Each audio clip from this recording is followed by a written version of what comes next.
Hey, good morning. Welcome to Sports Talk. I'm your host, Chris Rainer. Friday, September 20th. Not Friday the 13th. That was last week, and we all survived. Well, I don't know. They say it could be the precursor to all that crap that came in here Monday. A lot of rain. Ashley Mosley, co-host today. Never seen it rain that hard that long. Really? You weren't in Brunswick County. Well, it took me an hour. Take what we had and doubled it. Yeah. Where'd you have to go down that way? Oh. That's what they call one of the side of the road rain. Full overweight. Brian North, guest today. Thank you for being with us, Brian. Great to be Back here. to the YouTube world. As y'all reported, all the rains and the flood and everything, but we didn't get nothing like Brunswick got. No, we, Hurricane Florence, we got our fair share of flooding then. Thank you, Brian North. Oh, you're welcome. Yeah, Thank you. came with a couple Blitz T-shirts for Very you guys. nice. But no, it's these storms now, these lows. You just never know where the rain bands are going to be and who's going to get hit.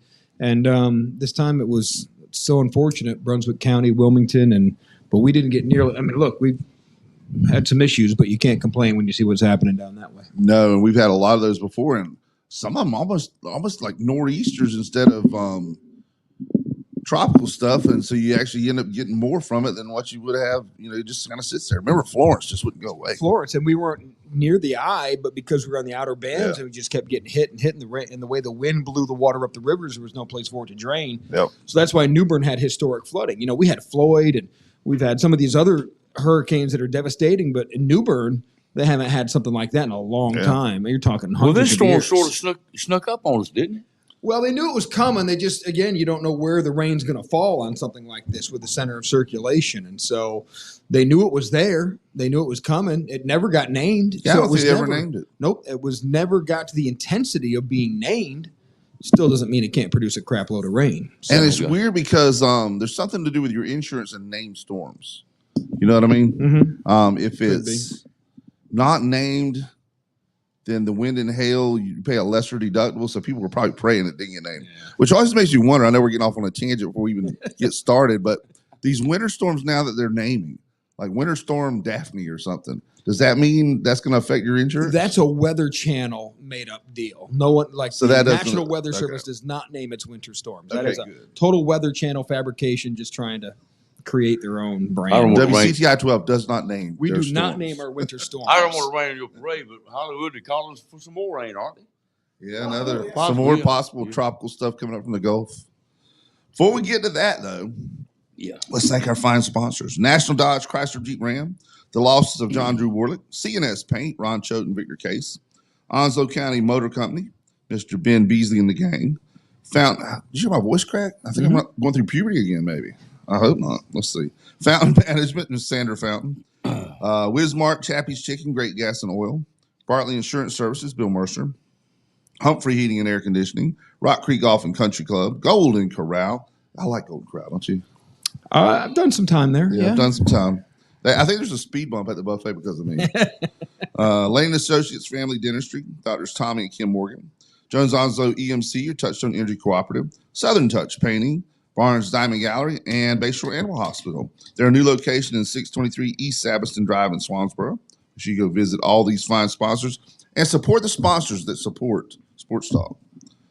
We got to send out our sincerest condolences to Onslow County Motor Company. They lost a family member, Zeke. I didn't realize that. Yeah, Zeke. Oh, the dog? The dog. Zeke passed away about a couple of weeks ago, maybe. There's probably a couple pictures on my phone. My son's a big lab guy, so every time I'd go by there to visit, and Zeke was laid out with somehow asleep, and I don't know whatever position. And then Zeke was in charge of the financing there, so we got to change his commercial to Hollywood. I did not realize Zeke passed away. That explains why Ben wasn't there this morning. Probably when I went by there, It's been about 2 weeks ago he passed away. I didn't realize that either. Yeah. I got to be more observant. I also want to thank Helen's Kitchen and Billy Grist for those 5 BLTs. I've already consumed a couple. Brian's saving himself for afterwards. A lot of times, the breakfast bowls in the morning, we just kind of want something a little different. We love them, but you just kind of mix it up, and then BLTs are a good mix-up. Wood Ducks Report, we'll give our last one, and we talked about it before, but we'll give our last one and kind of give some of the news that's going on with them. Of course, Downey Heating and Air, Jason Humphrey and the gang sponsor of the Wood Ducks Report. Next week will be the first Hurricanes Report, and I hope that it does not mean that we have a tropical system here, too. We don't want to confuse anybody and have that rolling in. We're talking about the Carolina Hurricanes. Race Report is sponsored by Onslow County Motor Company, of course, Ben Beasley in the game. Got our YouTube channel. It is YouTube at WSME Radio. All the podcasts, all that stuff you can find on the website. And let's get to what is going on. Possibly the man who has more knowledge in Eastern North Carolina than anybody else on high school football, Brian North. What has anything shocked you so far at the start of the season? How bad Clinton is. Did you kind of hear that was coming, though? Everybody kind of heard it, but I don't think to this degree. Not to this degree, right? Look, you knew the coach left for South Carolina for the money. You knew a lot of the kids that had somehow shown up at the school. Hold on. A lot of kids that were recruited by him were able to leave. Sorry. A lot of guys left. So you had a new coach coming in. I knew Will Harrell from South Lenore, went there as the OC, and he was excited about it until they got there. And then, I think the big indicator was when Northside shut them out. Yeah. And look, Northside's better this year, and they've got a young group. They are. But when they shut them out. At that degree, that was bad. And then Clinton went 3 games without scoring. Wow. You tell me that if that's ever happened. I'm not sure it's ever happened to Clinton. And they played for the state championship last year. Of course, and there's been developments there. The team they played against, Reedsville, lost the big guy. Mm-hmm. He goes to a private school where he can make NIL money. Something happened there because, he's coming back to Reedsville. But they're still rolling, buddy. Reedsville? Well, they're about to get their 6'8" tight end / defensive end back. Oh, is he allowed to play? I'd have to check on the rules. They said that because it's public to private and private back to public that he can. That's the latest I heard. Most times it's the 360 rule. Yeah, you come back, you can't. And he was making what, $200,000 to play? Well, I'm not sure how that's going to be dispersed now if he leaves. Do they just pay him for one game? I don't know what all that's about. And the NIL thing's a whole other animal. You may know more. I'm sure you know more about this. The school he went to, Providence, they don't play regular public schools, do they? I mean, they can't play for a state championship with somebody they can pay, can they? No, they would play in the private school state championships. So, yeah, I mean, they can play public schools if they want to. They can't play for a 2A or no. They'll have their own private school championships. Yes, they have all of those. NCISSA, something like that. Yeah, NCISSA, one of those multiple letter alphabet organizations. Well, what's the word on the street? Where's this kid going? Do you know? I've heard Carolina's in the mix, along with everybody else in the country. He's narrowed it down about 6. Yeah, I have not heard. Because I mostly worry about kids in our area, so I haven't concentrated on him a whole lot. But I'm sure all the normal players are there. Well, from what I understand, he wants to go to a school where you can play basketball too. And at Carolina, with the flavor of football that's going right now, I would expect they'd probably let him do both. I'm trying to think the last time Carolina had a 2-way player. They have some guys who start to do it, and then usually by sophomore year they make them pick one or the other. The time commitment for either sport right now.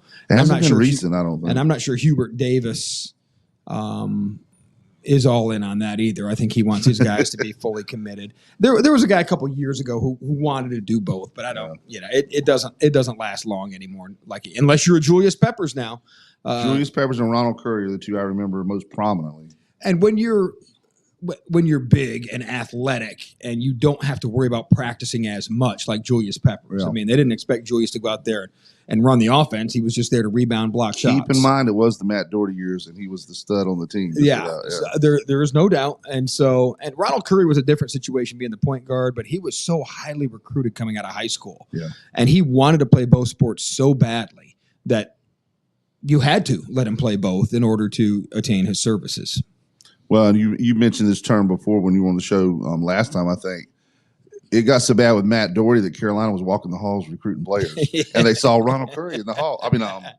Julius Peppers in the hall. And he had a stud year for him. It was a bad year, record-wise, but, man, he had a great year for him. He did when he led them. Didn't he lead them to the Final Four the year before that, Matt Doherty got there? So he was part of that team. So, guys, you look back now at his history and what he did as an athlete is incredible at the high school, collegiate, and NFL level. It was Northern Nashville or Southern Nashville? He went to Southern Nash. It was from Wilson, born in Wilson, but then they moved out to Bailey and Southern Nash for high school.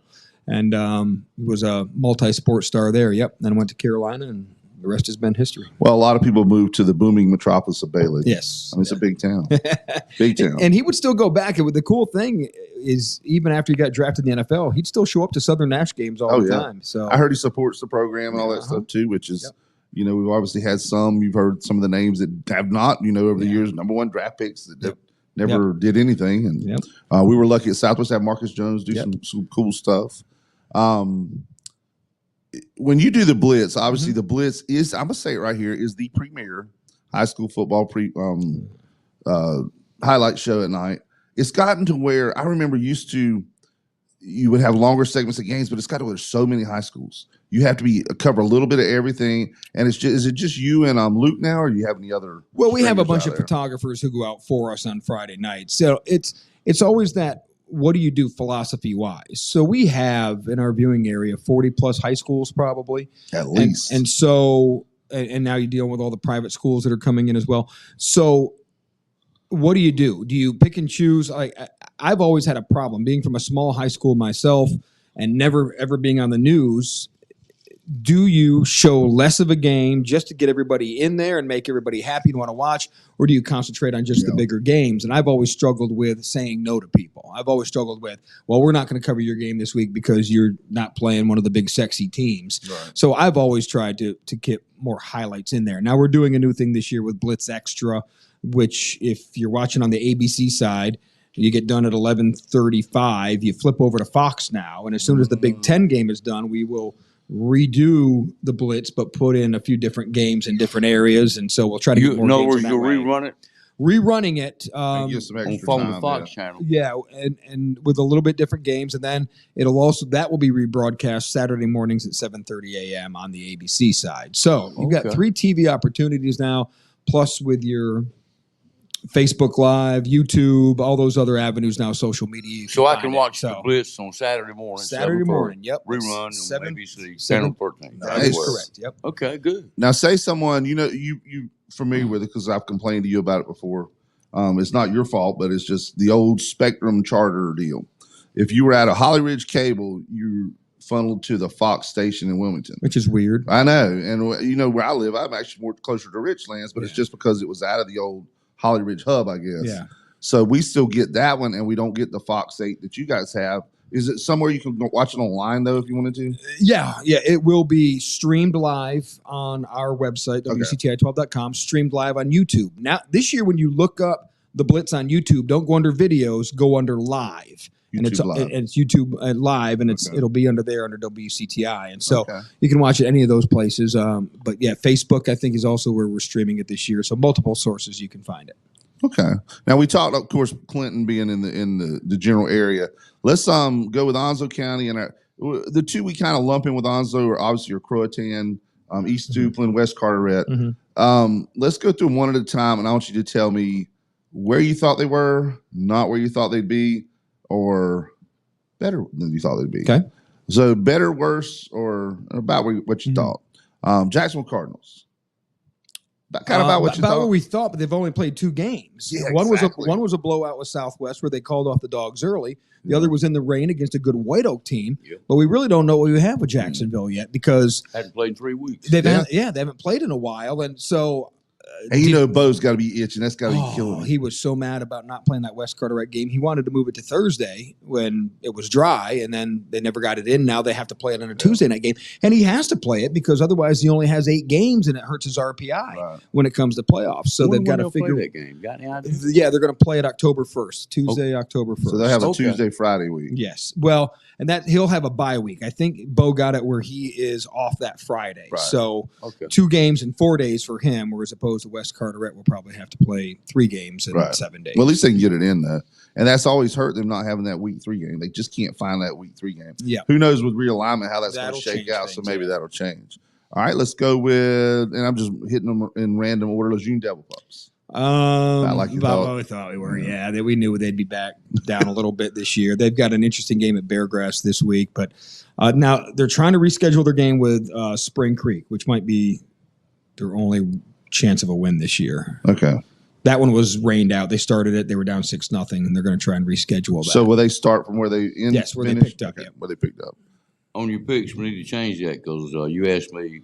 Who won that game? We thought it was Spring Creek. Yeah. And didn't even play. My usual unorganized self, I couldn't find the 1 week there, and I'm like, who won that game? And we looked, and we need to take that one off.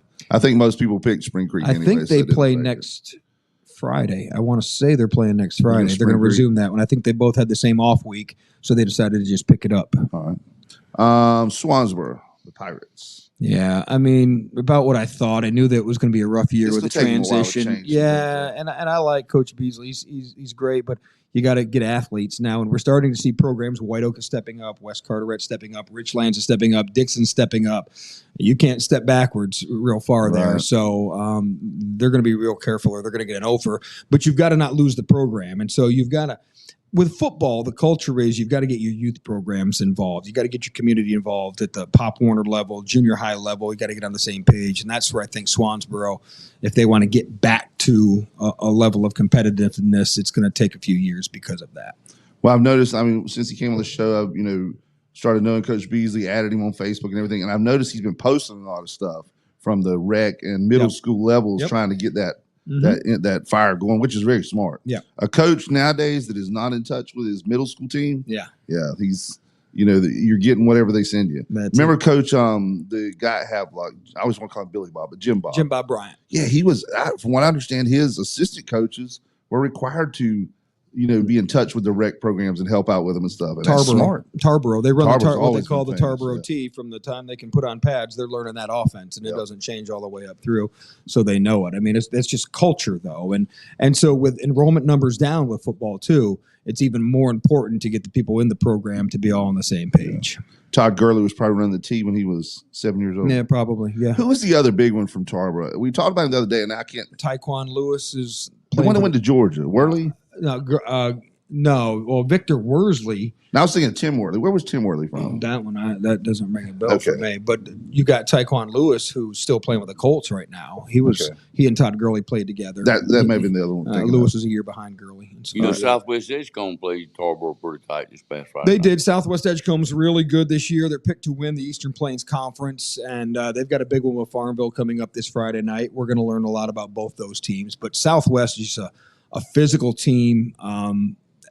And there again, you talk about that was the one school in Edgecombe County that doesn't have a lot of great postseason history, but now they're starting to build that culture there on the south side. And so keep an eye on them this year. They could be a team to be reckoned with. They went third round playoffs last year. Southwest Edgecombe's kind of got it going on, and their JV teams are really good. Now we talked about the culture. Start looking backwards a little bit. They've got their youth movement going on there. It used to be on the north side of the county with North Edgecombe when they were winning state titles. Now they're the ones that are in the hole, and of course Tarboro is right in the middle, and they just got it going on. I got a question about my hometown football team, Goldsboro. They don't have a JV team. No, they're really struggling there. And again, it goes back to the youth programs there. They have talent in Goldsboro, but now, and we're seeing this at a couple of different schools with the kids today, no one wants to go and get the crap beat out of them if you don't play for a good team. So enrollment is down. But it goes back to the youth programs in Goldsboro. Your youth programs are better outside of Goldsboro than it is within the city, and that's the reflection is what you see on Friday nights with the varsity team. We're going to take our first break. When we come back, we're going to talk some more Onslow County teams and kind of get your thoughts on some of them. We'll be right back with Brian North on Sports Talk.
Hey, welcome back to Sports Talk. I'm your host, Chris Trainer, co-host Ashley Mosley. Thank you for being with us. Thank you, by the way, for taking me to that Carolina game last week. Yeah, thank you, Bobby Lanier, Reggie Weston. We had a blast up there. We did. We got to see the worst 3-0 team possibly in the country. That's what everybody's calling them. I mean, you've heard it several times. It's not that they're the worst. It's just they might not be the best 3-0 team. Just haven't played anybody yet. Well, that's it. You don't know. I mean, look, they got athletes. Mac Brown recruits athletes, and they're still trying to figure out the 2 quarterback situation. O'Marion Hampton's one of the best in the country at the running back position. I'm surprised we're not seeing more totes from him. Well, maybe they're saving that for the better team. You don't want to. You can't win the Kentucky Derby in the first quarter mile. You got to pace that horse. We have Brian North as our guest with us today, and you'll know a lot about this next team we're getting ready to talk about. The Heels at noon this week take on the James Madison Dukes. Yeah. And one of the most famous alumni ever in James Madison history is sitting right here with us. Did you know that? Didn't know that. He's a Duke. How about that? Charles Haley is a JMU Duke. NFL Hall of Famer. Gary Clark, who played for the Redskins, was a wide receiver. Mr. Wide Right for the Bills. Oh, really? I didn't know that. Yeah. What was his name? God, I just drew a blank on it. The kicker for the Bills. Yeah, I can picture him right now. Barr? No. It'll come to you in a minute. It will. He's the one that missed it, that lost it. And he had a great career. A great career both at JMU and the pros for the Bills. Scott Norwood. And he just missed that. Unfortunately, he'll be remembered for wide right against the Giants, but a great career as a kicker. But he was a JMU guy too. And the coach from East Carolina. Coach JMU. Mike Houston was there, won a national championship with them. And the thing with JMU, and we're trying to learn about them this year, they have a new head coach. They've got a new athletic director. They've got a new quarterback. So we're still trying to figure out what they're all about. And this will be a great litmus test to go on the road to Chapel Hill and see how they stack up. Again, athlete to athlete, UNC is as good as anybody in the country. Mac Brown recruits great players. It's retaining them, and then it's how do they fit into the system? Sometimes he's had so much mixed up with his coaching staff lately too. So many changes. Yeah. New defensive coordinator this year. The third one in a couple of years. Gene Chizik didn't work out very well, and so defensively they've looked good so far. And isn't that weird? The last few years you've been talking about the great offenses with Drake May, Trubisky, Sam Howell, and then then all of a sudden you get a team that's got a better defense. Yeah. And it would have been nice to have that defense along with some of those other teams. That happens a lot. But defense will string you along a little bit better sometimes. Mm-hmm. Now, I notice you're wearing your purple tie. Is that East Carolina or is that James Madison? Or the next just one on the rack. The next one on the rack. I don't know if you were, hitting the Dukes pretty hard this week. I make week. no statements in my clothing outside of I need better tailoring. That's about it. So. You obviously see the fashion statement. I got Panthers. I got Stallions. Yeah. Hootie and the Blowfish. That's the beauty of radio. I don't think I've ever seen you wear anything but that or Southwest shirt. I've got about 7 of these football jerseys. I've got Hurricanes, Panthers. I bought about 7 of these. I love them. They fit good for a fat boy, And actually, the size make me a little more slimmer than what I am. Wait till you see what I look like in white. In white, I look like the Michelin Tire Man. So that's why I wear black all the time. It's supposed to be slimming. All right, let's get back to some of the Onslow County teams. Okay. Let's Southwest next. There were some high hopes coming in, so I'd say there's a little. But who have they played so far? So Jacksonville, who we knew Jacksonville's probably better than them. All right, then who did they lose to? White Oak. White Oak's pretty good this year. Well, actually, Richlands was number 2. And then all right, Richlands has got it going on. Richlands is undefeated. So the combined record of the teams they've lost to, Richlands is 4-0, Jacksonville's 2-0, and White Oak's 3-1. And White Oak's 3-1. That's pretty good. And they're all 3A schools. And they're all 3A schools now. So now, again, we start talking about this is the week we find out. They got Wallace. Right. And Wallace, even though they're the preseason pick to win that conference, they're not the Wallace. They're not the Wallace of the past. They got a great running back in Irving Brown who's going to Ohio University. And they got the Lamb kid, Trey Lamb. Outside of that, they're very young. Now, Kevin Motzinger will have them playing better at the end of the year. He always does. Yeah. But this is not your dominant roster of Wallace Roselle. This conference is wide open this year now because nobody's dominant. I agree. Now, James Keenan was picked 4th, and they're undefeated. Right? They're 4-0, and they got a great defensive player, and they got an Avent kid throwing it around again. And so now is that Ken Avent's grandson? Nephew. His nephew. It is John Burt, his brother. It is his son. Okay. But he's being coached by Ken Avent's son, Ken Avent Jr.'s son, Right. Ken Avent the third. The third, yes. So a lot of Avent influence over there, and they're throwing it around a little bit more this year. So look, that conference is wide open this year. Outside, that conference is wide open between the Duplin County schools and Southwest Onslow. I agree. Those three, Duplin County schools and Southwest, and people say I'm a homer, which obviously I am, but I think Southwest could be in that mix with those three schools. I didn't realize they took last year's quarterback and put him at wide receiver, Southwest. And, just in this last game. That's it. So, what happens is the quarterback that is there now throws the ball a little better, a little taller, but it makes that other quarterback so much more dynamic. Yeah. Instead of trying to escape 9 people in the box, first pass against Goldsboro was a little smoke right out to the left. Gone for 50 yards. He's only got to elude 2 people instead of 9. So what is Southwest? They smoke Goldsboro, but everybody else has. So we're going to learn a lot about them this week. But I think it's the 3 Duplin County schools and them. Kinston has few athletes, maybe one of the best players in the league in Tyreek Copper, but he's a wide receiver, so he doesn't have a ton of influence. South Lenore is horrible. North Lenore has struggled. So looks like it's going to come down to those 4 teams. I think Dixon beat South Lenore by about 50 points. South Lenore scored though on them, so that was good. But let's go to your next school, Dixon. They're doing okay. I think they're Dixon's on the upswing, now. And I like that coach down there. I think he's going to do good things there. Yeah, I do too. And so that single wing, Kelly Davis. That single wing looks great. Is going to give people problems. It's just, can they be physical enough with White Oak and with Richlands? Right. Do you think they'll beat North Duplin this Friday night? Beat them last year. Now, North Duplin's good. And North Duplin has one of the most highly recruited offensive linemen in the state, Trayshawn Ruffin. He's a junior, but he's getting a ton of looks. And they've got some good athletes.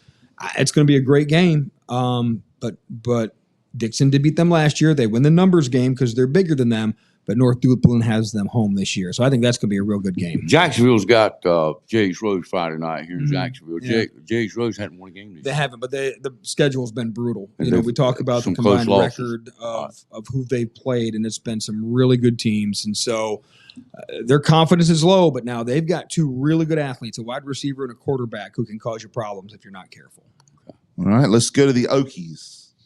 They're about where we thought. We knew it. They've been on the upswing for years now. 2 conference titles in a row. Shared the first one and outright last year. Outright for the first time since, what was it, early 2000s or the 80s or something like that. It was something crazy. But they're confident. They like what they're doing right now. Again, I wish their non-conference schedule was a little more challenging at this point. As you evolve your program, you want to evolve your schedule. And so playing Swansboro twice probably isn't in their best interest at this point. They probably need that's all they could get, though. When they did this schedule cycle. And you hope that changes a little bit, because I think if Coach Bird wants to continue to up that, he needs to play better quality opponents, non-conference. But no, they're about where I thought they were. Trey Maggio's been great. Defense has been very good. So, again, we'll find out with them. Really, for them, it's going to come down to the Richlands and White Oak game, or the Richlands and West Carteret games. It's so weird for me to hear the name Sayuli with a Jacksonville player, or Maggio with a Well, you know what I'm talking about. Those kids played together with cousins years ago at Southwest. And, families moved to the city. Just the way it happens. Mm-hmm. Northside's got South Central. The South Central's undefeated. They're undefeated. They're off to a good start. Same thing. Their schedule hasn't been super challenging. That real good win against North Pitt when they kicked a field goal at the end to win it.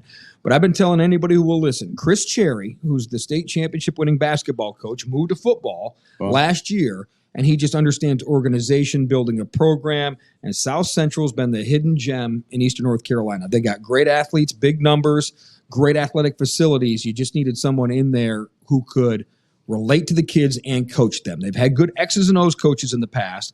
They've had guys who have related to players. They've never had somebody like Chris Cherry who can bring it all together. We got to go there this year when I say Jacksonville does. And one thing I like about that, Rainer, is they got an elevator to take up to the press box. I thought South Central was the one that made you guys sit outside. No, that is New Bern. New Bern does. And West Carteret. West Carteret. South Central is where the guy stole a microphone. Yeah. So Hollywood microphone turned up missing. Yeah. I don't know if South Central is ready to compete with Havelock, New Bern, and Jacksonville just yet. But be careful now. They're going to be I would pick them to beat Northside this week. Conley's better. That fighting for those middle spots in that conference is going to be real interesting this year. Yeah. And you were talking about them playing Northside this week, so let's go to Northside. Yeah, Northside. I Well, think they're obviously a little tick above. They're Yeah. a tick above. You know, they were very young coming in this year. Obviously, they opened eyes by beating Clinton. Now we're starting to realize what Clinton is. Yeah. Beat Swansboro. We're realizing what Swansboro is. Lose to New Hanover, and now and then who they lose to last week? Or was it New Hanover? No, they lost to somebody last week. And so now they're 2-2. Now we're starting to figure out, okay, what are we here? But I think they had a better start to the season. And so now let's find out. But they're young, though. And so I think they're probably a year away from being back to where they'd like to be. Well, they beat Clinton 44-0, of Yep. course. Swansboro 21-14 second game. Yep. New Hanover was a loss 32-14, and then White Oak. White Oak They beat them lost last week. 48-6. And that was handily, and it was yeah. close now. It was close until the second half. That's when White Oak started rolling them. So they're not they're on the upswing as opposed to the downswing. Now they still got a lot of swinging up to do. Yeah. But they like the young players that they have there. Well, and talking about White Oak, obviously Coach Bird's got them kids lifting weights. You see the So he's now finally had a full class, right? This is his fourth or fifth year here. So now he's been through this whole high school cycle of getting guys weightlifting, and he's that's his passion is the weightlifting. And I know he listens to the show, so I'm gonna say something that's gonna make him chuckle. They passed the bus test. Yeah. And we'll get back to that. We got to take another break. We'll get back to that after break. We'll have our racing report coming back, and then we'll get more into football. We'll be right back.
Hey, welcome back to Sports Talk. I'm your host, Chris Rayner. Have Brian North is our honored guest with us today. Thank you for being with us.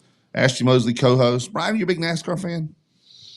Not as big as I used to be. I used to follow it much closely, but life happens. The expansion happened. I don't watch as many races. I stay up with it, but I just don't watch the races like I used to. Have you ever been to Bristol where they're going this weekend? I have not. That's one thing on my bucket list. I have never been to Bristol. Well, you and me and about four others I know, and believe it or not, now you can get a ticket to Bristol. You can show up and get a ticket. Yeah, easy. You Used to be remember the hardest ticket to get. Back in the heyday, you were on a 3-year waiting list to get Bottom Road Chicken Bone Alley. And they kept building up. They kept stacking decks, and then apparently they put too many seats in there now because they can't sell them. And then you had 1 year where you had a football game drew 130,000 people. Virginia Tech and Tennessee, right in the middle awesome. Between the two. That was a really cool event. Yeah, and that visual of seeing that football field down there, all those people watching, that was just amazing. Yeah. And if you're not following NASCAR totally right now, I'm sure you probably didn't see the weekend race because it was a road course. Watkins Glen. Which honestly, though, out of the road course they have, I like it the best. It is a cool. I used to love to play it on PlayStation because you could do what the kid did about 4 weeks ago and use that when you come down that chicane, that car in front of you, use your brakes. Yeah. Bam, Yeah. knock him in the sand and then go around. But Chris Buescher won. You know Chris. You're following very well. He won the race. Shane Van Gisbergen, that he's one of the road course guys that just shows up for road the courses. ringer they brought in to do right-hand turns. Yep. Yes. Exactly. Anything other than left turns. Carson Hocevar, Ross Chastain. You hear a lot of names at road course you don't normally hear, which Ross Chastain is a normal racer, but he's a road course guy. Only 2 of the playoff guys were in the top 10. That's what they were saying. Yeah, I heard that. So it's going to be different. Obviously, Bristol's going to be where they're going to beat and bang. It's always been notorious for some hurt feelings. Yeah, I always used to say you put 40. It's now 40, but back in the day, put 43 cars in a puree blender and push high speed and. That's a very good analogy. That's almost as good as Rusty Wallace's. Remember his? Mm-hmm. It was like flying jet airplanes in a gymnasium. Yeah. That's what he used to say about Bristol. And of course, him and Earnhardt had that classic race there. Yeah. Where Rusty threw the water bottle and broke Dale's nose, or at least made it bleed. I remember when Dale put Terry Labonte in the wall at the finish line. There's a whole bunch of, and the problem with the short tracks like Richmond and Bristol, you don't have time to get over it. Yeah. So as soon as you got bumping with somebody, normally you got a lap to cool down or get some time space. There's no space to cool down. You're hitting one guy, then you're hitting another. You're just mad the whole race. And I would say those 2 short tracks are probably the most wide open. Richmond and Bristol. Obviously, Bristol is because the banking. But then you got Martinsville where it's the paperclip where you drag race, you slow down. You drag race, you slow down. You mash the brakes until they catch fire at the paperclip. Yeah, it's so flat there. But it's it can be an interesting playoff this year. There's no doubt. Well, a Toyota is leading the point standing. Christopher Bell, Austin Cindric in a Ford is second. I heard this morning. Listen to another racing show. Ford has won the last 4 races. They were really slow out the gate earlier in the year, but they won 6 out of the last 10 in the last 4. And I'm a Ford guy. I drive a F-150, so I naturally pull for them. Joey Logano is third in the points in a Ford. Alex Bowman is fourth in a Chevrolet. And Daniel Suarez in a Chevrolet. And Tyler Reddick in a Toyota. So that's your top 5 or 6 right now. Thank you to Onslow County Motor Company, Ben Beasley and the gang for sponsoring our racing report. If you ever need a car, let me know. I'll hook you up with Ben, man. He'll get whatever you want. Okay. He'll get you a rocket ship, a minivan in your case now. Wow. All for free, huh? What, you got 2 kids now? Yeah.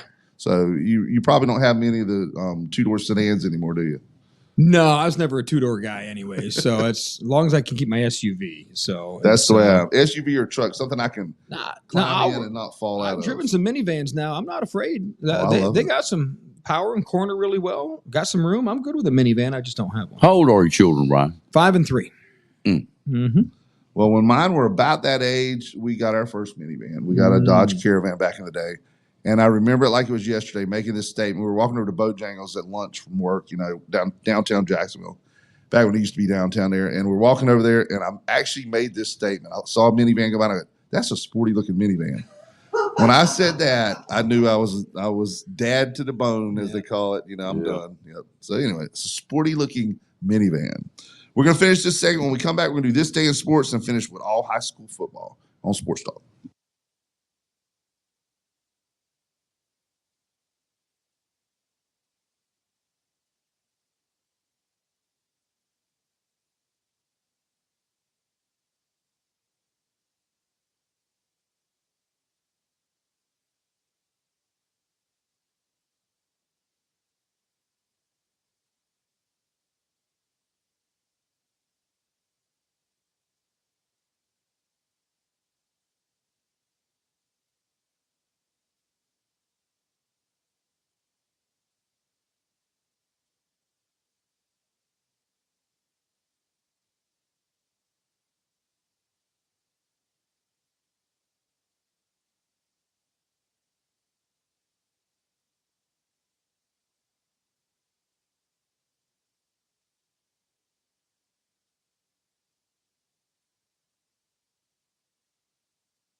Welcome back to Sports Talk. I'm your host, Chris. Your host, Chris Rayner. I want to make sure we thank Ben Beasley and the gang at Onslow County Motor Company once again for that racing report.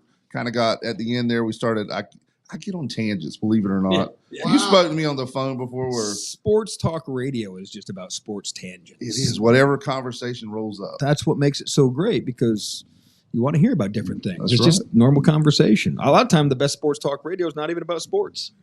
Well, we've had that before too. Thank you, Brian North, for being with us today. Thank you, Brian. Of course. Thank you, Ashley Mosley, co-hosting. We're going to hit this day in sports. All this stuff happened not necessarily on a Friday, but on a September 20th at one time or another. In 1919, legendary baseball slugger Babe Ruth, who I think is the greatest of all time. I'm going to stop right there. Greatest of all time baseball, in your opinion. Well, you have to. You look at what his numbers are compared to his contemporaries at the time. That's how you can't judge players from different eras. You judge them against their current players. And his numbers were so far exceeding what anybody else did during his era. By far the greatest player to ever play. Have you ever heard the stat that there was one year he hit more home runs than the rest of the league? Yeah. That's crazy. Yeah, it was right after this. You're about ready to read Is this. it? Okay. The home run record at the time in 1919 was only 20-something home runs. And he hit more than that. And then once he got into the 60s, 50s and 60s, later in the mid-20s, it was more than most of the league together.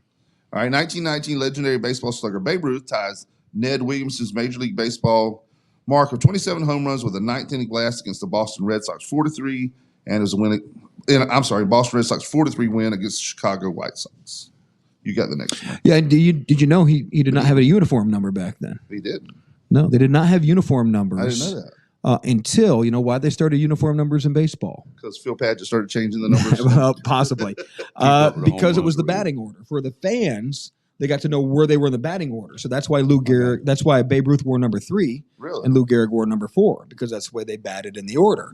And so, but that didn't start until into the 20s a little bit. Mid-20s is when they started wearing uniform numbers. Wow. Learn something on sports. And doing PA and stuff, you've probably done it before. You know what I'm talking about. Earlier in your career, before you became, the greatest broadcaster in history. Doing PA for a game, there's a couple things that are pet peeves. Number one is to get an alphabetical order roster. Yes. So number 5 carries the ball. You got to start finding number 5. Then they got his name inverted. You've got to flip that. Anyway, Lejeune was the only one that did that. Bless their hearts. Send me something in numerical order. Number 2, I saw this for the first time the other day. Southwest Middle School's got new uniforms. They've gotten like about 45 new uniforms. They're number 1 through 45. Yeah.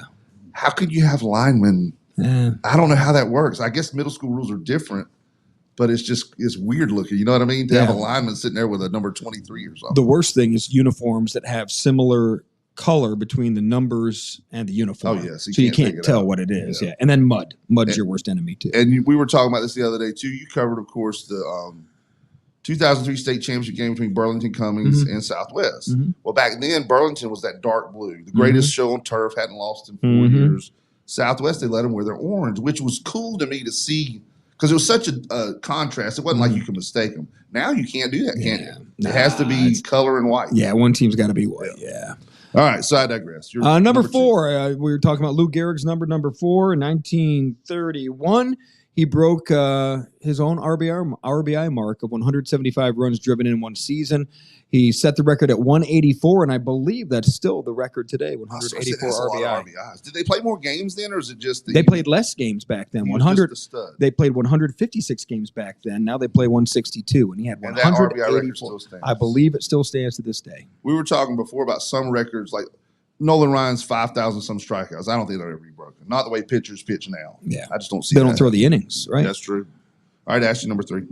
All right, in 1933, the Pittsburgh Steelers, who at that time in 1933 were the Pittsburgh Pirates, they played their first NFL game and lost 23-2. And of course, the 2 runs were off a 2-run home run. 23-2. They did get a safety. How about it? 10 years later, you remember they had to, during World War II, had to combine with the Eagles, and so they were known as the Steagles. When they had to combine, you never knew that. During World War II, NFL was trying to stay alive, and they didn't have as many players, so the 2 franchises combined, and they were the Steagles for, I believe, 1 season, maybe 2. Well, I'm gonna say it again. I've said it before when he's on here. He's forgot more about sports than I've ever done. You know what I mean? Interesting. That's good stuff awesome. there, buddy. That is a cool thing. I never knew that. And right now, the Philadelphia fans would love to know they were the Steelers at one time. The Steagles, yeah. All right, number 4 in 1939, Joe Louis put Bob Pastor down 5 times before an 11th round KO at Briggs Stadium, Detroit, in his 8th heavyweight boxing title defense. One of the best scenes talking about boxing is, of course, the barbershop scene Coming to America. The guys arguing who the greatest boxer was. Joe Louis was 137 years old. And then he went on to serve in World War II, was a great spokesperson for the Army and stuff. So Joe Louis was? Yeah, Joe Louis, the Brown Bomber. Yep. 1951, MLB owners elect National League President Ford Frick as the third baseball commissioner for a 7-year term. He was earning $65,000 per year during that time. Ford Frick was, he was involved with integration issues and stuff with baseball as well. But he was not a well thought of commissioner at the time. Well, they said he was freaking crazy. Yeah, Frick. Yeah. All right, Ashley. All right, let's see. 1955, Willie Mays played for the Giants. Home was off Vern Law of the Pirates in both games of a doubleheader. You know, you had to be seeing him in his sleep that night. Say, hey, Willie Mays. They say that he used He to. just passed away, didn't he? Yeah, he did. He used to barnstorm around Eastern North Carolina in some exhibition games. So he's played in places like New Bern and Kinston before. In fact, he was at Granger Stadium with the Mets when they played an exhibition game against the Yankees in 1973, I think. He didn't play in the game. They played at Granger? They played at Granger in an exhibition game going back up for the regular season. You know, Coach Ray Durham last week mentioned that he used to go to the baseball game up there when they were the Kinston Eagles. The Eagles, yes. And he saw Willie McCovey and Kurt Flood. Mm-hmm. That was the last time they were an independent league team, which is what they are being today. Now. With these new Bird Dogs. Yeah. All right, 1961 New York Yankees outfielder Roger Maris. Man, you're right, Hollywood. We've had some great names on this one. Roger Maris hits home run number 59 and barely misses number 60 in game 154 of the season as the Yankees clinched their 26th pennant. We've talked about it like the newer crop of baseball players, kids now playing, younger kids, they don't know the history like we did because of baseball cards and because it's not like we were around it when Babe Ruth played, but we knew about him and knew the exploits. Well, they don't know that anymore. Well, and that was a big controversy. You see where it says game 154 because that's what Babe Ruth did it in. And so they were not going to make it a legitimate record. He ended up hitting 61 that year, but it was in 162 games. They'd just gone to expansion that year. That's why they expanded the schedule. So there was an asterisk next to his home run record because he didn't do it in 156 like Babe Ruth. Right. So, or 154 like Babe Ruth. So that was the big controversy back then. Well, of course, that record stood for a long time. Yeah, until another asterisk got put next to Barry Bonds for other reasons. So there's always been controversy with breaking the home run record. All right, next up, 1964, the 20th America's Cup Yachting. That used to be a huge sporting event. Eric Ritter skipped Constellation, beats English challenger Sovereign for a 4-0 American Series sweep in Newport, Rhode Island. But the America's Cup used to be big primetime viewing on TV back in the day. It was, but let me ask you this. Your top 3 most boring things to watch on TV. Wouldn't sailing be right up there? Sailing, yes. Fishing. Yeah, probably fishing. But the thing with fishing, you see the highlights when that thing starts breaking water. You don't see all those. Yeah, really. The best thing they did with America's Cup coverage is miking up the crews and being on there and hearing all the shouts and yells and all the stuff that goes on with all the commands. And some people will say baseball, but I enjoy baseball.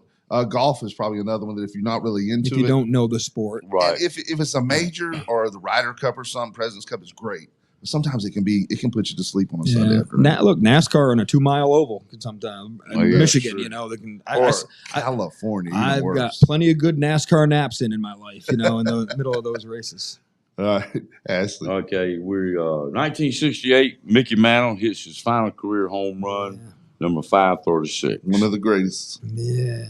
Zamia, 1969 Ryder Cup Golf, Royal Birkdale Golf Club. The U.S. and Great Britain tie 16-16 in a great sporting gesture. America's Jack Nicklaus concedes a missable 3-foot putt to Tony Jackal on the 18th hole for the draw. Yeah. That would not happen nowadays. No, that's what it was a gentleman's sport. 1973, Billie Jean King defeats Bobby Riggs in the made-for-TV Battle of the Sexes tennis match. Of course, Bobby Riggs was like 70-something at the time, he was old, but everybody was just who wanted that match to happen was happy that Billie Jean. I remember what I was doing that night. Yep, she won one for the fairer sex at the time. There you go. In 1987, Chicago running back Walter Payton scores his NFL record 107th rushing touchdown in the Bears' 20-3 victory over Tampa Bay. And one of my favorites of all time. he's one of those. He did not run out of bounds. He came from a smaller school, worked hard. He was just one of those that if you could put probably his work ethic in every player, it'd be amazing. Wouldn't it? What do you first think of when you hear Walter Payton? What's the image? What's the image? Him diving over the pile. Diving over the pile or carrying the ball in one hand? Like He a loaf never of ran bread. out of bounds. Yeah, You're right. never He ran out of bounds. And doing that stanky leg. What I used to call it, the old stutter step. Yeah.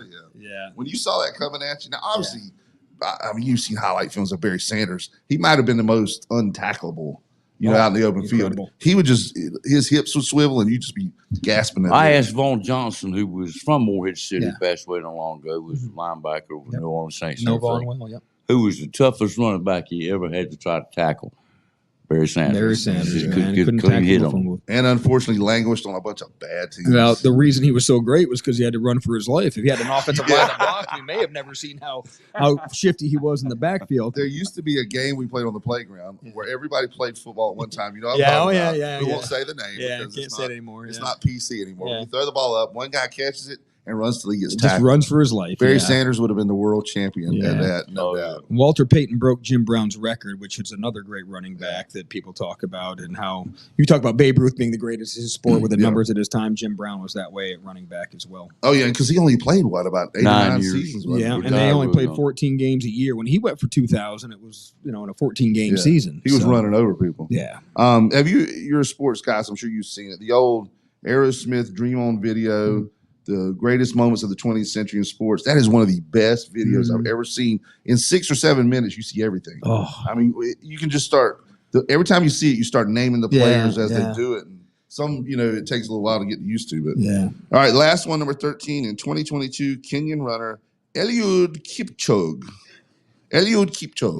He's not listening, so you just say it however you want. He's not here. He's not. You don't think he's listening? I doubt he's listening. Dude, we're worldwide, man. Yeah, I know.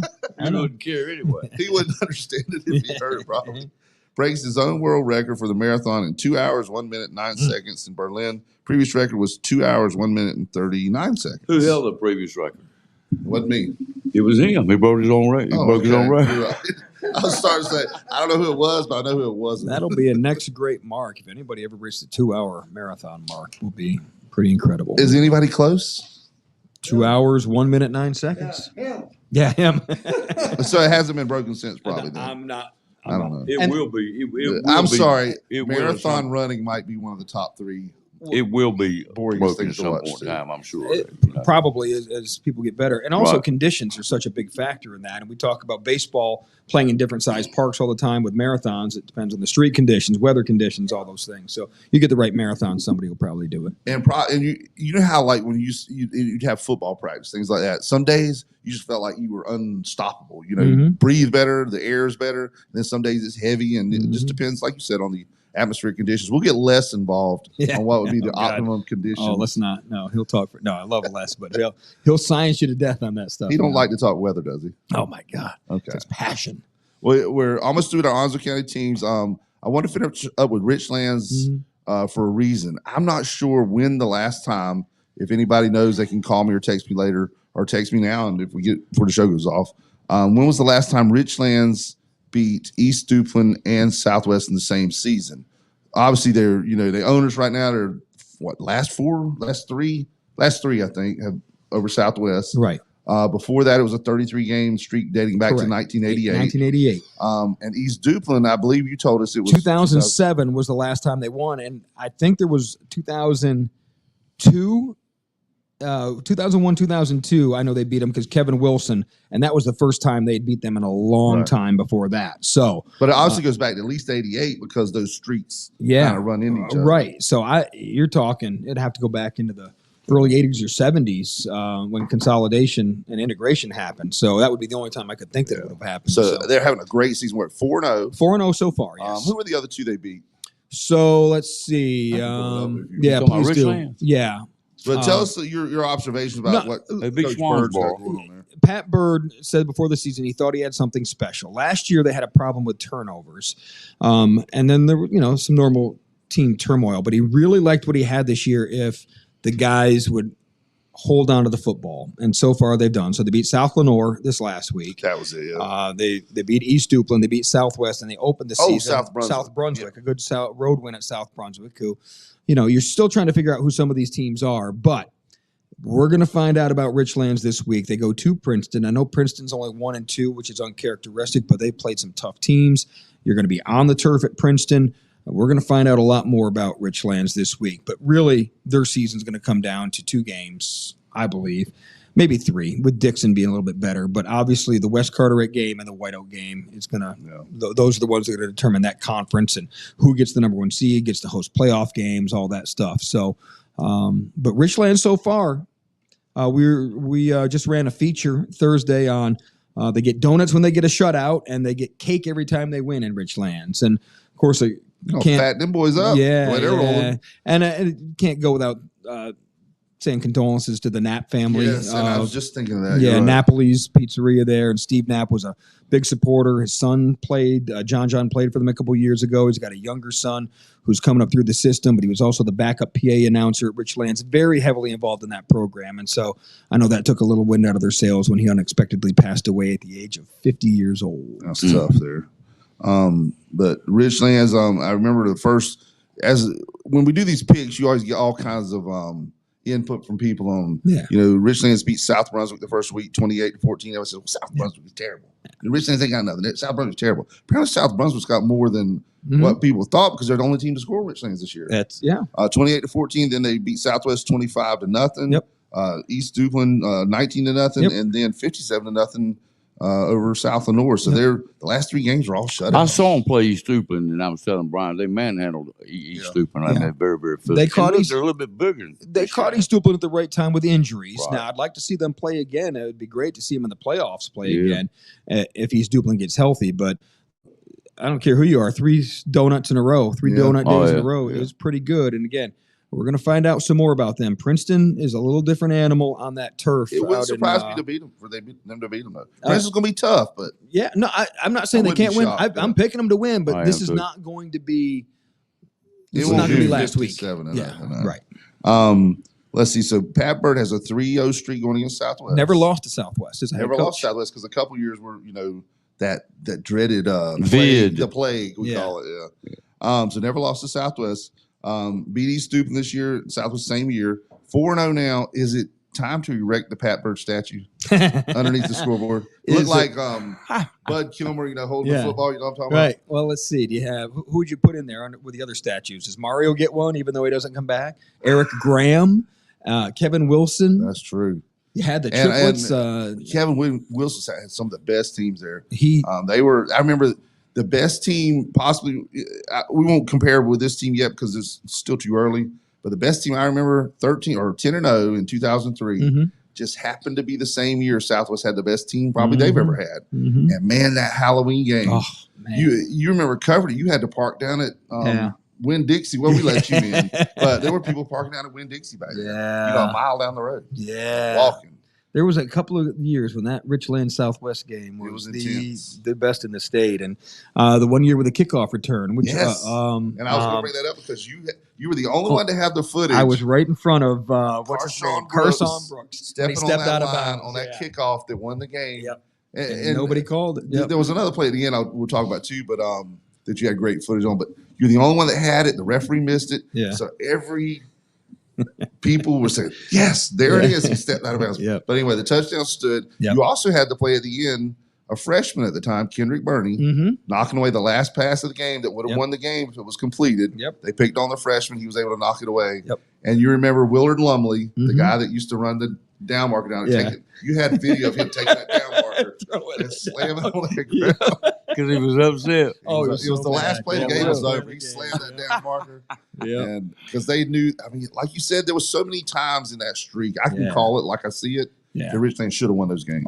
They had us, and it just the more it went on, the harder it was to break. But like you said, once it's been broken, floodgates open, start going the other way a little bit. So that's been one of my favorite rivalries to cover. Even and you talk about that. It's not a rivalry unless the other team wins. But It all was a those games were rivalry. so classic Yes. and so close. There was one year Southwest didn't they rally from like 2 touchdowns down and scored the game-winning touchdown? It's funny you should mention that because you were talking about Napoli's Pizza. Another big sponsor up there was the Fuzzy Peach. Yeah, So Richlands is up 20-0 right before the half. that's what it was. Yeah, People were on the cell phones calling, "Get down here, the streak's over." Yep. Robert Antoine, a buddy of mine, was running the gate. He said more people came in after halftime than they did before halftime. Yeah. But right before the half, I think it was Austin Haynes or Christian Haynes, one of the two, picks off and returns a pick six. Well, right before that play, they had mentioned, remember, folks, after every Wildcat home victory, go to the Fuzzy Peach for 50% off or something. And 2 plays later, pick six is 20-7. yeah. But you could see the doubt creeping Yeah, in. And that's then Southwest won it later in the game. Like in a last-second pass or something. Jaybird, wasn't what it? was his name? We called him Jaybird. Real tall wide receiver, caught one in the end zone for the win. And it's just been some classic games. And Phil thought that game was over. Yeah. Coach Padgett, he told us, he said, look, right before that pick six, and even after that, they kind of struggled a little the second half. Richlands had their number. It's just things happened. Yeah. Where are you going to be headed this week? Or where won't you be headed? Yeah, well, Pretty much everywhere. I'm looks like right now I'm headed to Mullet Bucket, East and West Carteret. West has kind of dominated the series, and then the big one in the state in our area, New Bern at Havelock. Havelock looks like the best team, but New Bern will have something for them, but will it be enough? Where to win they on play? the road? They're playing at Wilbur Havelock. Sasser Field, right? Wilbur Sasser Field Goldsboro boy. at Rams Stadium. Yep, Wilbur was from Goldsboro. And of course, Yep. the Cards, are they at Rose? Nope, they're No, tonight. they're home Home tonight. tonight. All right. Hollywood, you want to give us the rundown on when everything will start and kick off? Sure, it's J.H. Rose and the Cards tonight. 2 weeks, right? Since we've had a 3 weeks. 3 weeks. Can you believe Since that? They Gosh, played man. bye week, and then the game rained out last week, Wow. so Yeah. they haven't played. And this will be So, So the Cards are itching to run yeah, rampant. needless aren't to they? say, Did y'all get that? I got you. Yeah. They're itching to run rampant. yeah, we got it. Yeah, the Rampants and the It Cards. wasn't funny, but you got it. It was Okay. good. I thought it Good. was funny, buddy. It was funny for you in your mind. Yeah. So anyway, yeah, tonight a 6:30 pregame and a 7 o'clock kickoff here at Cardinal Stadium, and we're excited about it, man. So we're broadcasted live, and make sure you listen to Freedom 97.1, 11:20 a.m., and wherever you may be, WSME971.com. There you go. And a couple of random points before we go. Last week, a lot of people went 5-1. Mostly what got people last week was, which one was the game last week? I think Was it the East Croatan Stupid- game? I picked, a lot of people picked Croatan to beat East Stupid. Yeah. I did. Yeah, because East Stupid had been injured and on a Yeah, 2-game down a losing little streak. bit. Now, Battle Holly doesn't lose more than 2 in a row normally, so probably should have known that. But I just wasn't sure how healthy they were going to be, and I didn't know Andrew Gurley was out, the head coach with an emergency I think appendectomy. I didn't realize picked- it either. And did you realize you called him Todd earlier? No, I did. Earlier, yeah, but we knew Oh, he yeah, meant yeah, Andrew yeah, Gurley. yeah, yeah. And I I couldn't come up with it at the time. Last week it was Goldsboro, Southwest won. Jacksonville, West Carteret postponed 2 or 3 times. Yeah. I know they wish now they would have done Thursday because, it poured a quagmire there. Topsail and Swansboro was also postponed, right? Or was it just canceled? Canceled, outright canceled. Well, what kind of teams Bedingfield got this year? 1-3, not great. They lost to Green Central. Oh my God, I got to change my pick on that one. Well, hold on. We can get to this week's and just Too say late, buddy. No, it ain't. Croatan at East Stupid, that was the one that, surprised a lot of people. Southland, where everybody had Richlands. Trask and Dixon was kind of a toss-up too, but that was a great game. Yeah. Overtime game. 1-point game. What happened at the end? Do you remember? I'm not sure. I did not It hear. had to be somebody miss an extra point. They either went for 2 or they missed an extra point. Right. because it was a 1-point game. And then North Duplin, in Lejeune, that was pretty much called one way. Now the Lejeune kid, Connor Shea, Mhm. you throw for 9 touchdown passes in a game, so they had to be thinking some better things this year. But is it just nothing to go with him or something? I mean, 9 touchdowns in a game. I don't care who you are. Lejeune, That's pretty really nasty. different coach again. I mean, it's the Every year. 10th head coach in the last 5 years or whatever silliness. But another new head coach, changing things around. And with the Lejeune schools, you just never know what you're going to get year in and year out with kids living on base. So it's the turnover rate in the schools is just How do they incredible. keep the morale up at that place? Marine attitude? Okay. It's just a Marine attitude. You're a devil Don't pup. quit You're a the- Marine kid. This is Yeah, I got you. the world's against you. You gotta suck it up or go play something else. Have you ever had any horror stories trying to get on the base? I mean, as a news guy, probably not. but No. I didn't know if they. No, it makes it even worse. You roll up there in a logoed vehicle, that makes it 3 times harder. What was the to get longest on. it ever took you to get through? Never. Like I've been denied. Really? Oh yeah. You go up in there, and if you can't get so old That's man crazy. here back before 9/11, never a problem. Yeah. I don't even stop at the gate, just rolling through. Woo, go Channel 12. Channel 12. See, go right in. 9/11 happened, so they started slowing things down. But really, it's been the last 10 years. I don't know what's been the difference. They but changed from. I think they went either from private to military or back and forth. There's been some change. So then you had to always Contractors. stop in and get your pass. And then if you were a media sponsor, now you have to get escorted on. So you have to have somebody lined up to escort you, which has to be somebody from Lejeune High School, which is a whole nother mess. Now, the last few times, and we haven't tried in years because we had to start having to be there like 6 o'clock or 5:30. So you just on video at Lejeune. Well, it's helped that Lejeune hasn't been very good. Right. And so what we've had happen, if we need video, we ask a parent to get us some cell phone video and send it to us. But for us getting on base, I think we went last year when they won one game, we thought they could win. I think we ended up, again, we had to be there way early. Yeah. And that's not, we have people shooting multiple games on Friday nights. So to put a lot of time or effort into one Oh, place yeah, that is would take not, 2 hours at least. right. to get on and off. So we have not gone on base very much the last several years, especially since COVID's happened. But yeah, so that's kind of where the deal is now. Well, and you were talking about you get some outside folks to shoot some videos with us because cell phones are a lot better than they used to be. Brian, I heard, Cherry Point. It's funny how they have the air show and they open the gates completely up. And anybody can drive in there, the whole public. Yes. They don't check anything. Isn't that funny? But it's interesting too that, well, I was told several years ago that it's really up to the commanding officer. They set the rules. So from one commanding officer to the next, the protocol, that's the person who sets it. I don't know if that's true or not, but I just know it's been harder and harder and harder through the years, and it's at the point. So, as a media representative, again, how much time and effort do you want to put into that? Now, it only hurts because you have to be other places. right. It only hurts the school, but if Lejeune hasn't been that good, maybe they don't want the coverage. I can't. I don't want to speak for other people, but I'm just telling you, we haven't put the effort into getting there because the effort for what we get out of it and for the product we've seen it's the on pain. the field. The pain. Yeah. I would just bet if they were like 7-0 going to the last game of the season, it'd be a lot easier to get on That DeCenzo kid in the Eastern Finals, you'd make a way together. We would hope that we would be able to get on there. And again, the coaches, was it Tom? What was Tom Childs, who was the head coach there for many years. Tom made sure we never had a problem, and Tom would take care of us. But they were good. And I remember Joseph Harris, who ended up playing basketball at Coastal Carolina, and he was quarterback for Lejeune. And they won a league title one year by beating Jones Sr. in the last game or towards the end of the season. So, look, the past success there was great. They've won a state championship one year, didn't they? Oh gosh, They did a Division 2 years ago back because they used to technically it was subdivided, but it was like the next tier group. I got is it. what they called it. They roll through those coaches, right? I mean, well, that's the problem. It's a federal school. It's not a public school. It's a federally run school, and there's different rules. And it's one of only two federal schools in our state. The other's at Cherokee on the reservation. Yeah. Wow. So it's run different. And again, being on base, and again, the turnover does create a lot of those problems. And Speaking of Cherokee, if you're ever up that way and get a chance to go see that stadium, have you seen it on video? I've driven before? by it. Yes. Oh, it's phenomenal. The Yeah. stonework and all the money from the casino and stuff that's gone in. It's amazing for a small high school stadium. You were talking about how, you get some video from like some parents, things like that.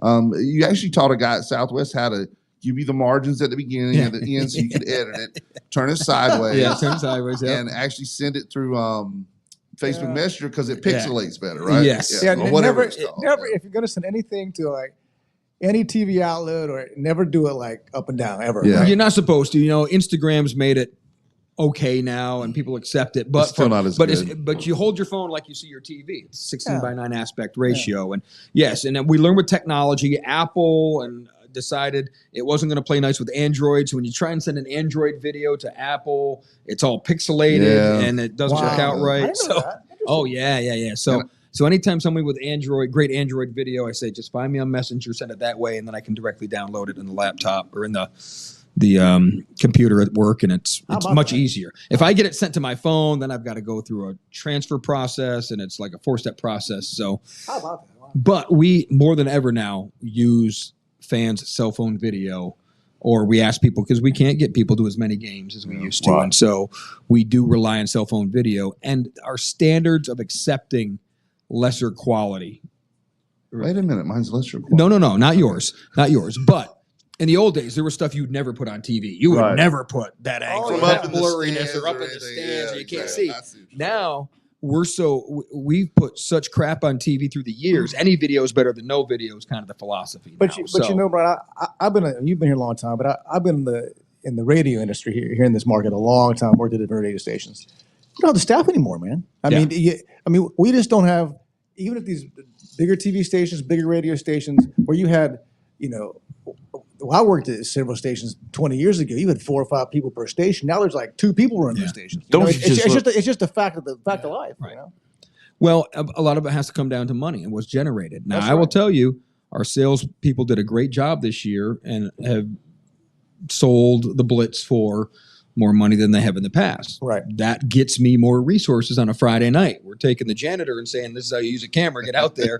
Exactly. So it's all follow the money. So the more resources, you'll get more resources if you generate more money. And that's Absolutely. we've been lucky this year to generate more money and be able to have a few more people go out on Friday nights, which helps. And you get creative. Like, Right. You get creative. And then you have to get creative on the other end. I love watching it, and one of the things I like about watching the Blitz is those fans. Mm, People understand. They're Yeah. crazy. All Yeah. them kids are absolutely yeah. nuts. We love our fans. And this in the guy South. here will take, like, say, old farmer from the Southwest area. He's having his 79th birthday. He'll Yeah. put him on TV and say, this, say his name and happy Or, birthday. or a fan that's been there for years and years and that's years. right. Like some of It's all them about people. And Right, the right. sidelines and know the characters and the guys that are always there and things like that. The referees are our biggest fans on the Blitz because they've been all doing it forever. Oh yeah. So we're trying to get new referees in there, but Well, now have you us are in- getting a lot of new ones. Yeah. yeah, and then the chain gangs. They're the other ones who have been doing it forever. You see the same guys hauling the chains on Friday nights. So cool. those are the referees and the chain gangs are some of our favorites. Are you going to be at Jacksonville tonight? No, Luke Schwartz will be there. Okay. Oh, great. He's So great, man. before we go, Great let's hit this personality. week's games. Jay throws at Jacksonville's top one. You see the Cards probably prevailing there. Yeah, I still keep thinking of what 2 years ago when Jacksonville lost to Rowe. Rose had their number a couple years ago. So sometimes styles make fights, and so you worry about Jacksonville only playing a couple of games. Looking at this as an easy 0-for team coming in, and I'm telling you, Rose has athletes, and they played a brutal schedule. So just be a little leery of this one. And I Especially worry having that layoff. that rust. You worry about that rust with and Jacksonville. They lost their offensive coordinator right at the beginning of the season, so they're still trying to work out some things there, coaching wise. And Rose almost came back, beat them last year. Yeah, and it's just something about that matchup that there's. That, Well, that another makes one it with Jackson interesting. like that too is West Carteret. That's Yeah. always a free for all, Yeah. no matter what rank or whatever. Right. All right, you got White Oak at Swansboro. Is the Borough going to have that matchup game or probably Okies roll? Okies roll. Yeah. South Central at North Side. That could be an interesting one. We're curious about it again because South Central. Northside's played a tougher schedule than South Central. So South Central steps it up in weight class. We'll see. We see it being close. I'm picking South Central in that one just because they are a little more senior heavy and they're playing very confident. And I'm worrying about Northside's confidence after 2 straight losses. All right, I'm taking the next one out of order on purpose, and you'll see why in a minute. Lejeune at Beargrass. Do you think Beargrass will have like a barrier set up for Lejeune to have to sit and wait an hour to get into the stadium Man, and stuff, just to show them how it is? Beargrass is a free for all. It's literally the whole town will be there, Oh, yeah. and they set up on their baseball field, and that'll be a fun environment. And Beargrass is undefeated now; they're 3-0, trying to go 4-0. What is and their so mascot? a bear. A bear. Beargrass bear. It should be a moonshiner or a still. That's Right. You know where they're located, don't you? Oh yeah. Right outside of Greenville, They're Williamson in area. God's country. Yeah, right? they are, man. Between Greenville and the big expressway. Up there. right next to one of the great amusement parks in Eastern North Carolina, Deadwood.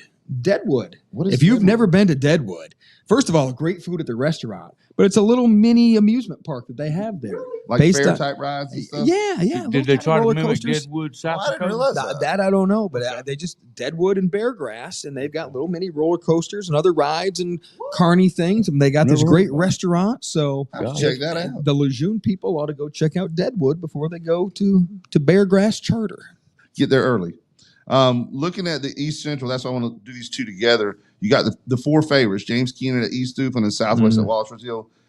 Yeah, I wouldn't be surprised to see any one of them could win go this. anyway. Right. Yeah, I believe that. Could go anyway. East Duplin's got their third string quarterback back.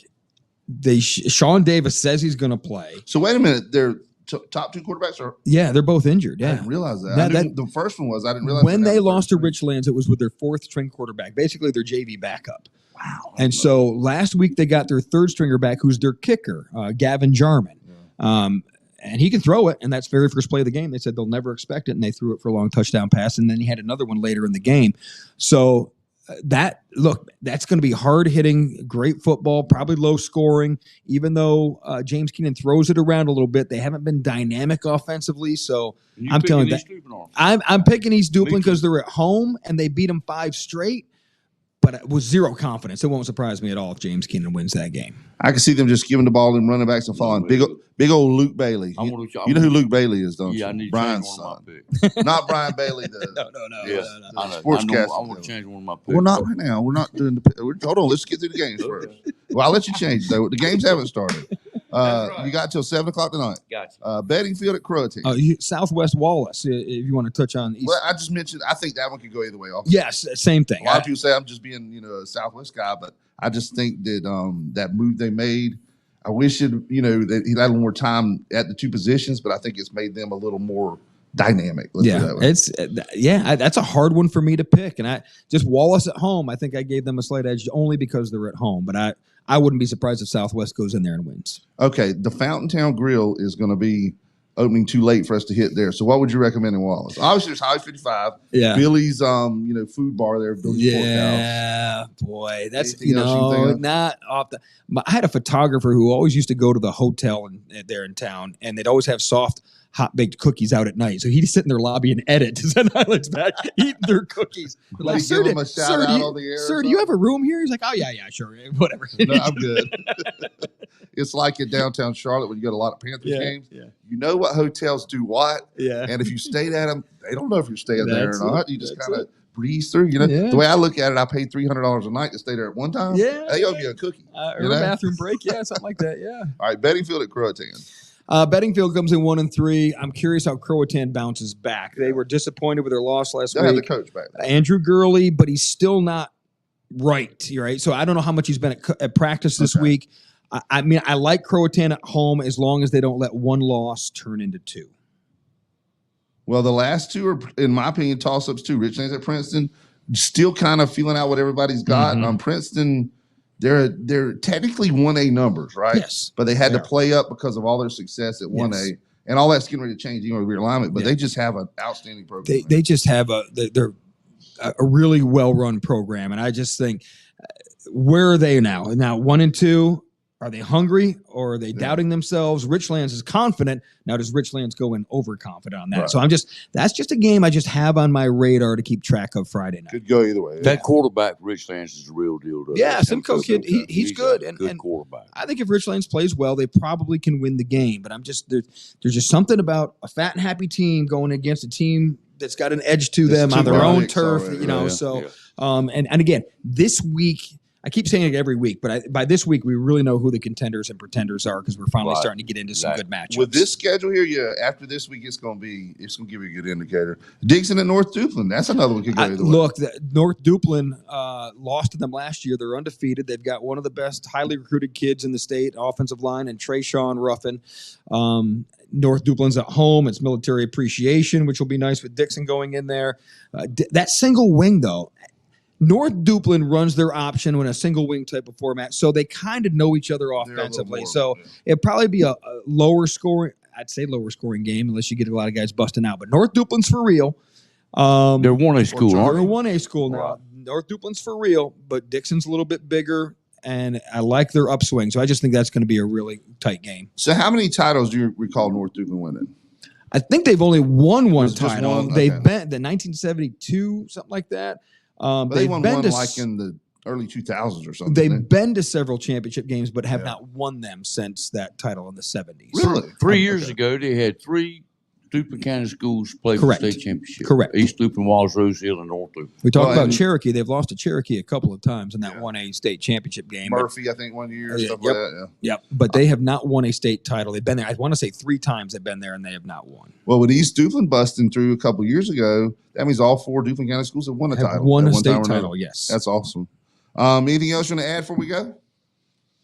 People, No. some people to tune in for. Obviously, in the mornings, check you Yeah, out. You're the yeah. best news in the No morning. question I about don't it. know. We try to have a little bit of fun and get And you- remember, you can watch the Blitz now, 7:30 Saturday morning on ABC.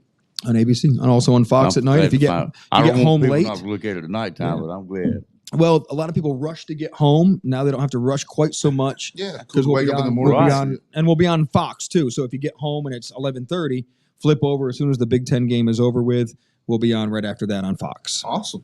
Okay. Well, thank you for being with us. Yeah, thank you guys. Anything Thank wanna you for the add before we go, T-shirts Ashley? again. Thank you for the T-shirts, Brian. Of course. Thank Before we you go guys. again, we'll hit the Cardinal information again. Let me go and get our sponsors first, real quick. We're sponsored by National Dodge Chrysler Jeep Ram, the loss of John Drew Warlick, CNS Paint, Onslow County Motor Company, Fountain Management, Wismart, Chappie's Chicken, Great Gas and Oil, Bartley Insurance Services, Humphrey Heating and Air Conditioning, Rock Creek Golf and Country Club, Golden Corral, Lane Associates Family Dentistry, Jones Onslow EMC, your Touchstone Energy Cooperative, Southern Touch Painting, Barnes Diamond Gallery, and Bayshore Animal Hospital. Also, Helen's Kitchen for those awesome BOTs we had today. Downey's Heating and Air for sponsoring our Wood Ducks report for so long. Get ready to transition to the Hurricanes Watch. And the race report is sponsored by Onslow County Motor Company, Ben Beasley and the gang. Promote that blitz for them. Here we go.